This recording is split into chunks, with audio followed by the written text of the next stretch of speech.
Welcome to our podcast, "'Tis But a Scratch, Fact and Fiction About the Middle Ages." Today's episode, an Anglo-Saxon murder mystery, how King Edward became Edward the Martyr.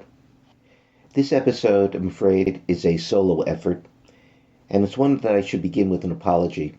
You're going to hear a lot of old English names, and they are going to sound weird, and worse, it's going to be difficult to keep them straight. Anglo-Saxon names, or at least those used by the nobility, most often consisted of two word elements. Alf, meaning elf, and Athel, meaning noble, were extremely popular, as I'm afraid you're going to find out soon. Having said that, here is a story of martyrdom most foul. On March 18th in the year 978, the teenaged English king, Edward, was murdered while riding to visit his stepmother, Queen Æthelred, and her young son, the king's half-brother, Æthelred, at her estate in Corfe in Dorset. The murdered king's body was buried without ceremony in the church at Wareham. Although the only real claimant to the throne was the 11 or 12-year-old Æthelred, Archbishop Dunstan refused to anoint him king until Edward's body was found and reburied with appropriate royal honors. A year after the murder, Alderman Æthelred of Mercia searched for and discovered the body in Wareham.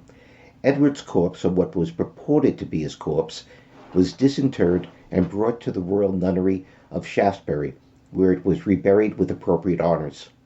By the early 990s, reports began to circulate about miracles occurring at Edward's grave. Shortly after, King Æthelred, remembered in history as Æthelred the Unready, established an abbey dedicated to his martyred brother on a royal estate that had formerly belonged to his recently deceased mother. In 1001, after Viking raiding had become more intense, King Æthelred ordered that the remains of his brother be reburied at Shaftesbury Abbey to be venerated as a blessed martyr. The main source for this period of history, several related chronicles known collectively as the Anglo-Saxon Chronicle, records the murder of the young king, but does not identify the killers. The only source that does is the monk Bertford of Ramsey's Life of St. Oswald, composed about 20 years later, within living memory of at least the older monks of Ramsey. Bertford identifies the assassins, but gives no names. According to Bertford, young King Edward was the victim of a, quote, wicked and treacherous, end quote, conspiracy concocted by zealous thanes of his 11 or 12-year-old half-brother Æthelred, and carried out by some of the great men of the realm. In Bertford's narrative, King Edward, longing for the consolation of fraternal love, decided to visit his beloved brother and stepmother at an unnamed royal estate where they dwelled. Quote, fearing nothing and trusting in the Lord and the might of his power, end quote, the king took with him only a few of his household warriors. Upon arriving on the estate, Edward was greeted by the conspirators, described as magnates and leading men. Bertford makes it clear that neither Queen Æthelred nor Æthelred were present, probably a very prudent qualification to make, given that he wrote this while Æthelred was king and the queen mother may still have been alive. The unsuspecting king, still on horseback, was surrounded by mounted armed men, quote, just as the Jews once surrounded our Lord, while one of them took the king by the right arm and made as if to give him a kiss of peace. Another firmly grabbed his left arm and stabbed him. The king cried out and fell from his horse dead.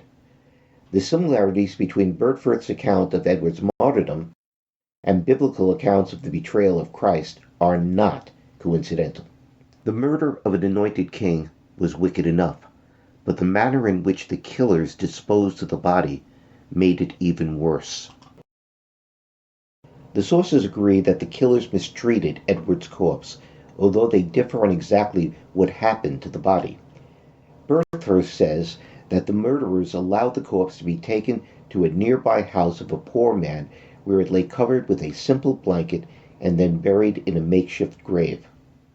The northern recension of the Anglo-Saxon Chronicle relates that Edward was buried in the church of Wareham without royal honors.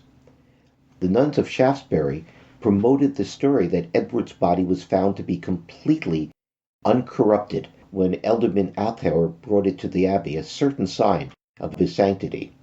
Archbishop Wulfstan II, on the other hand, in his Sermon of the Wolf, written around 1014, states as if it were common knowledge that Edward's body had been burnt.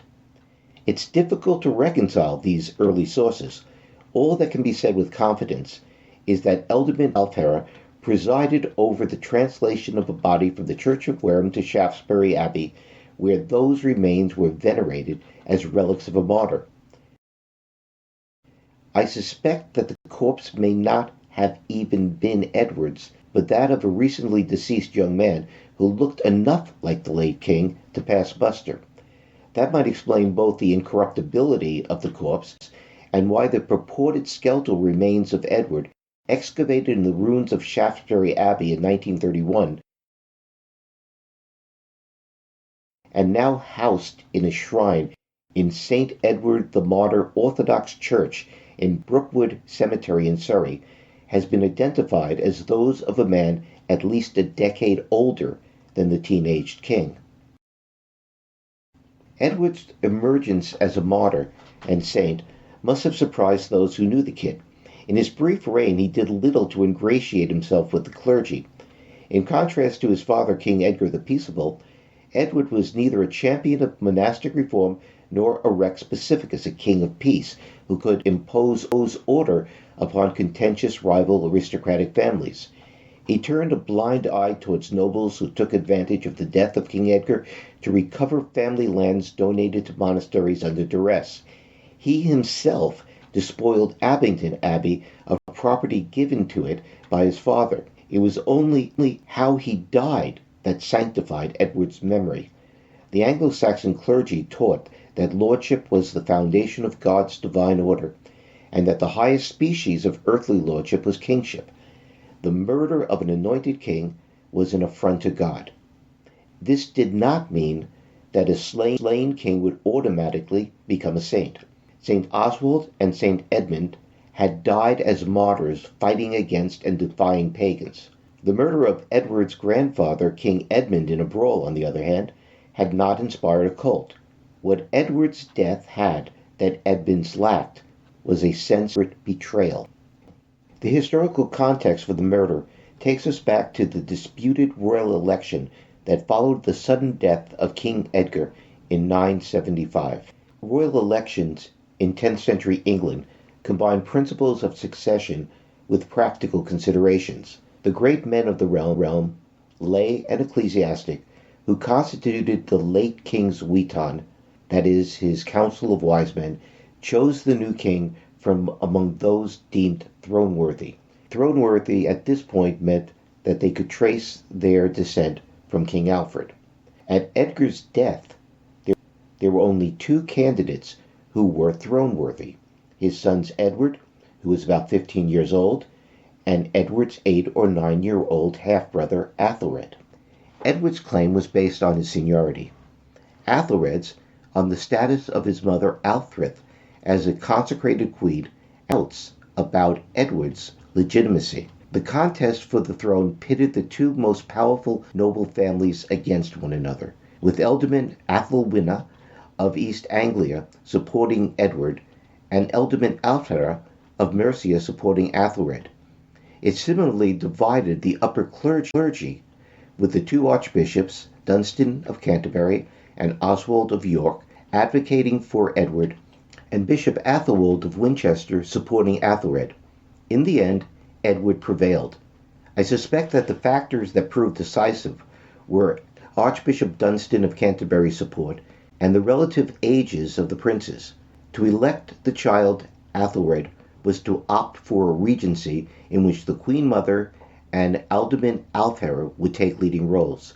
One could well imagine Dunstan intoning the biblical lamentation, "Woe to you, O land, whose king is a child."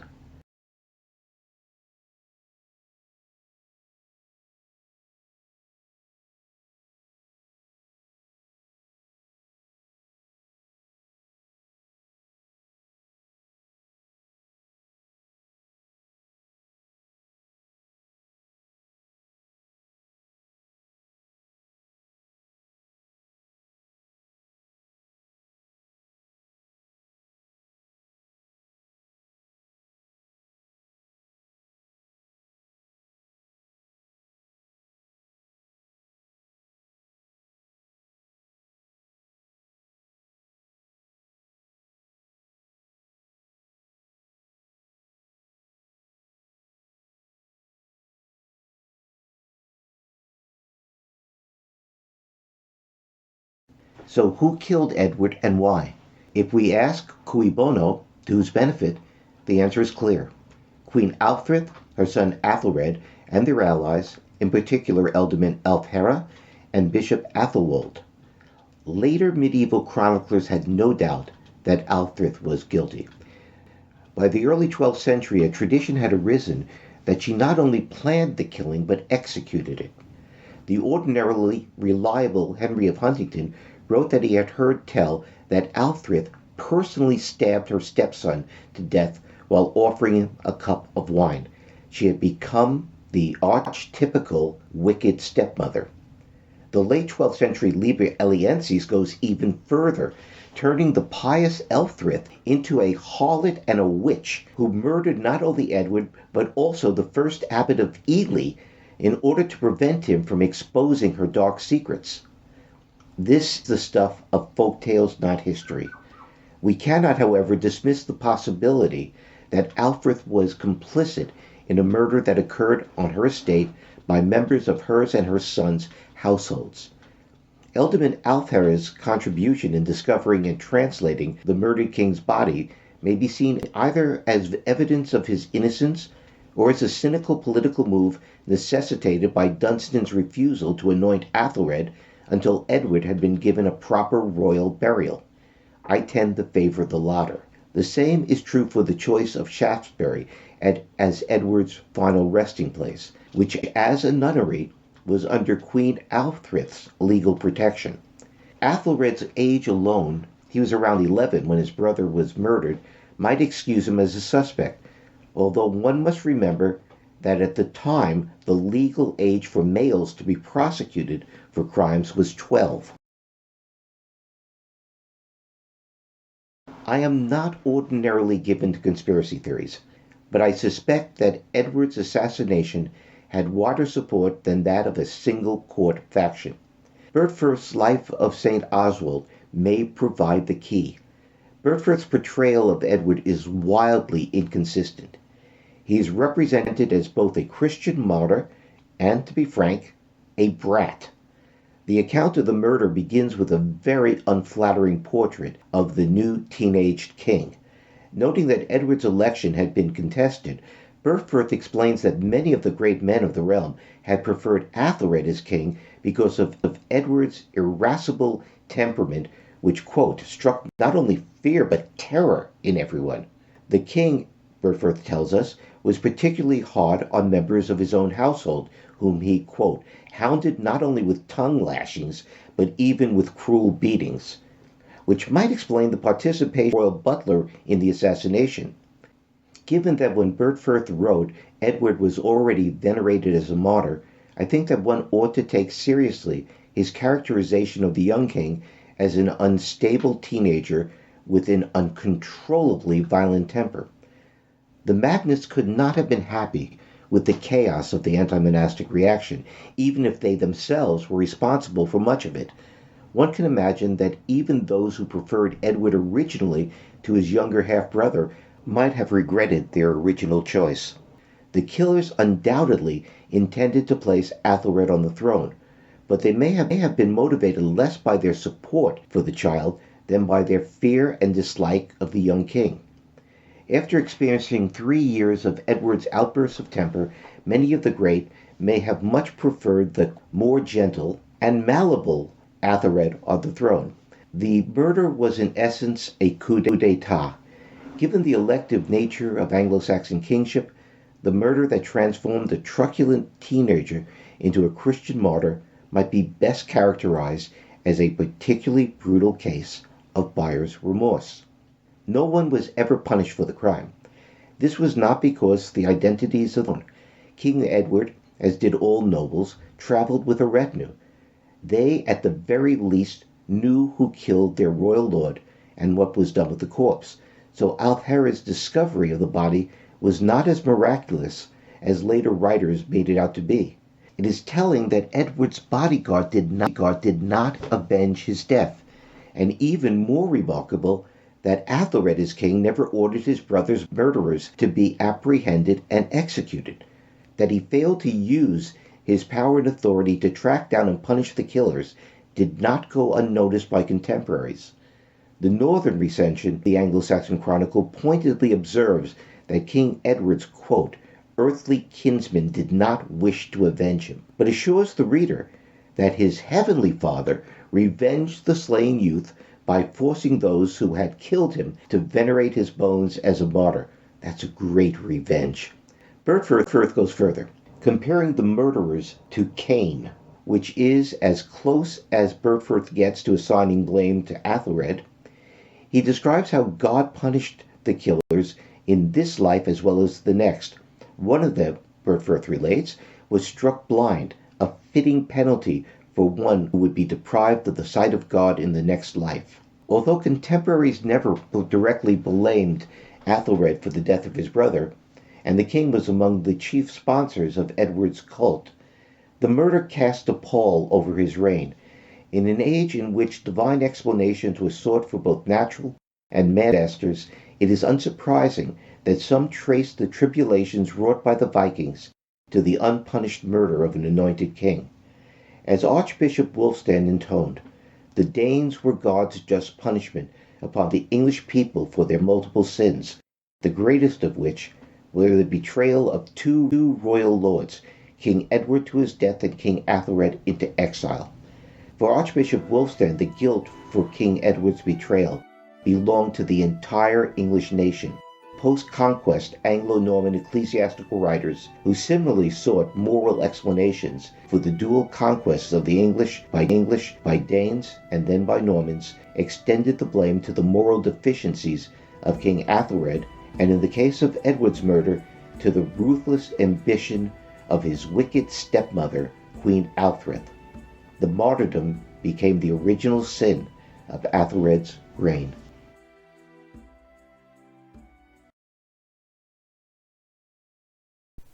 Hi, I'm your host, Professor Richard Abels, Professor Emeritus from the United States Naval Academy, where I taught medieval history for 35 years. You've just been watching my first and so far only YouTube video for the audio podcast, 'Tis But a Scratch, Fact and Fiction About the Middle Ages. If you've enjoyed it, you might want to check out the podcast. You can find it streaming on all the major podcast platforms. Goodbye for now.